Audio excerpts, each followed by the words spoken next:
Sago from Manda, catatan kejayaan dan kegemilangan perdagangan sagu dari Manda sejak abad ke-19.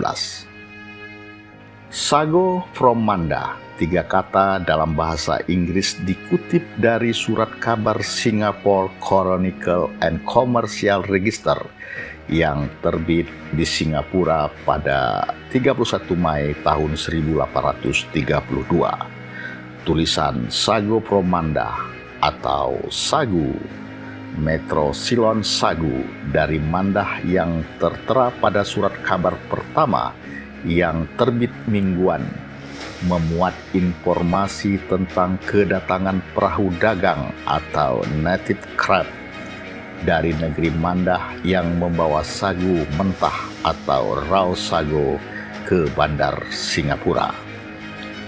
Kedatangan sagu dari Manda dan daerah lainnya menjadi catatan barang impor yang penting untuk pasokan bahan baku bagi industri pangan berbahan tepung sagu di bandar Singapura. Sagu mentah tersebut akan dicuci dan diolah kembali menjadi tepung sagu murni ataupun menjadi aneka produk makanan yang berbahan baku tepung sagu. Hasil olahan tersebut diekspor ke mancanegara, bahkan balik kembali ke negeri Manda dengan kemasan sebagai produk makanan yang bergengsi dengan branding Made in Singapore. Surat kabar Singapore Chronicle and Commercial Register telah memuat artikel panjang yang diterbitkan bersambung berjudul Sago. Artikel pertama yang terbit pada 15 Februari tahun 1827 mengisahkan negeri-negeri penghasil sagu di pantai timur Pulau Sumatera dan Kepulauan Riau Lingga. Daerah Sungai Mandah, Kateman, Igal, Pelandu, dan Anak Serka dinyatakan sebagai daerah penghasil sagu yang memiliki kualitas yang bagus. Bandar Singapura sangat memerlukan sagu dari daerah Mandah dan sekitarnya bagi kebutuhan industri pengolahan sagunya yang pada awal abad ke-19 telah berkembang dengan pesat. Permintaan sagu yang tinggi dengan harga pembelian yang bagus berangsur-angsur mengalahkan Bandar Malaka sebagai pusat perniagaan sagu di kawasan Semenanjung Malaya. Dari cebisan clipping surat kabar Singapura menjadi dokumentasi penting sebagai informasi tentang jejak perniagaan sagu dari Manda. Clipping tersebut menjadi catatan kuantitatif tentang jumlah tampin sagu yang dihasilkan dan diekspor dari Manda dan sekitarnya. Dari tulisan surat kabar ini secara tersirat dan tersurat memberi petunjuk tentang keberadaan pohon rumbia yang menghasilkan pati sagu sudah dikenal penduduk Manda sebagai sumber bahan pangan dan komoditi perdagangan. Untuk usaha budidaya sagu kemungkinan sudah berlangsung sebelum abad ke-19. Pada masa itu, Manda sebagai bagian dari wilayah kedaulatan Kesultanan Riau Lingga yang berkedudukan di Daik Lingga yang dikenal juga sebagai daerah penghasil sagu. Tidak banyak catatan tertulis yang tersisa dari sumber lokal tentang kegiatan perniagaan sagu dari Manda ke Singapura. Hanya cerita yang dituturkan turun-temurun yang semakin lama semakin terlupakan. Beruntung media cetak Singapura mendokumentasikan tentang keberadaan negeri Mandah bersama-sama dengan negeri-negeri lainnya sebagai pemasok sagu ke Singapura. Kalimat Sago from Mandah dengan ribuan tampin yang datang dari Mandah setiap minggunya memberi dampak positif bagi kegiatan budidaya sagu dan perniagaan sagu. Pohon sagu yang menghasilkan santan pati sagu menjadi salah satu penggerak ekonomi utama di daerah ini.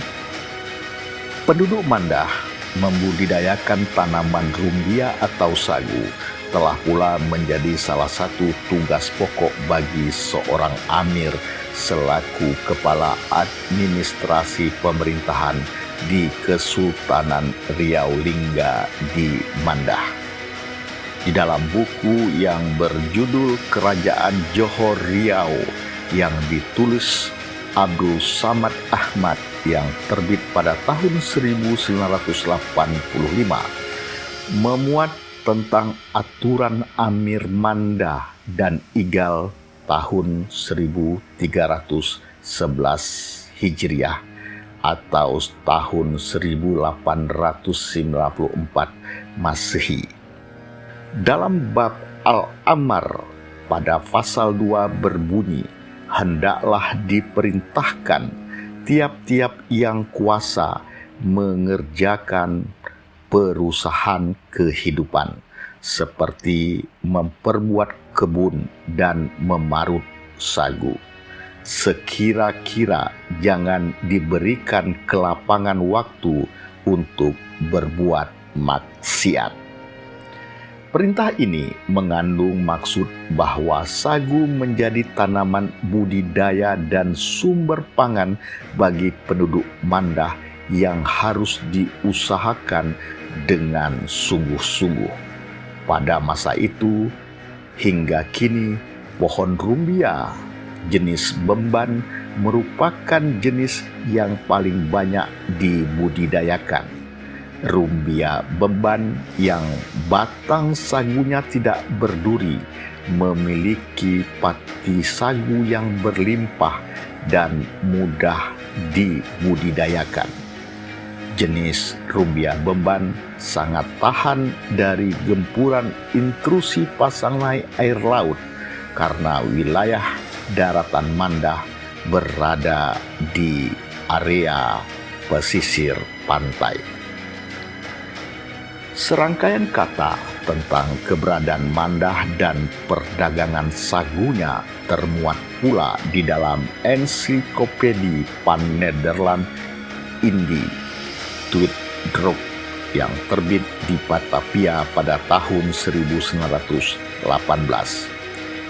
Ensiklopedia tersebut menyatakan bahwa Mandah merupakan landscape di pantai Indragiri yang sebelumnya merupakan bagian dari bekas Kesultanan Riau Lingga.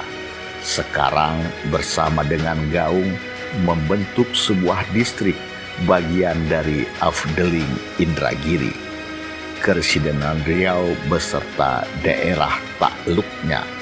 1 jam dari pantai adalah kota Kria yang dalam bahasa Arab disebut dengan Khairiyah yang berarti sama dengan indah, tempat tinggal para pedagang Cina.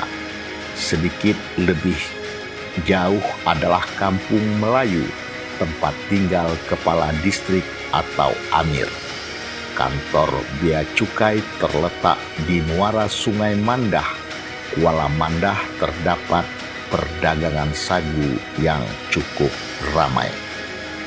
Berkaitan dengan nama Mandah atau sekarang dilafal dan ditulis menjadi Mandah sebagai tempat asal datangnya sagu di Bandar Singapura, pelabuhannya berada di Kuala Mandah. Kuala Mandah merupakan wilayah kepabianan yang berfungsi sebagai pelabuhan ekspor dan impor serta pelabuhan transito pada masa itu, memanfaatkan alur muara Sungai Ibu Mandah yang perairannya relatif teduh dan tenang sebagai titik sandar dan titik labuh bagi perahu dan kapal dari Singapura yang membawa barang dagangan untuk memenuhi kebutuhan rumah tangga untuk daerah Mandah dan sekitarnya. Bersandar atau berlabuh di Kuala Mandah terutama bagi perahu dan kapal milik kongsi dagang dari Singapura yang akan memuat sagu serta beragam komoditi hasil bumi, hutan, dan laut yang dihasilkan daerah ini dan sekitarnya. Pelabuhan Kuala Mandah yang menghadap ke perairan Amphitrite Bay, yaitu teluk yang terletak di antara Tanjung Datu dan Tanjung Bakau.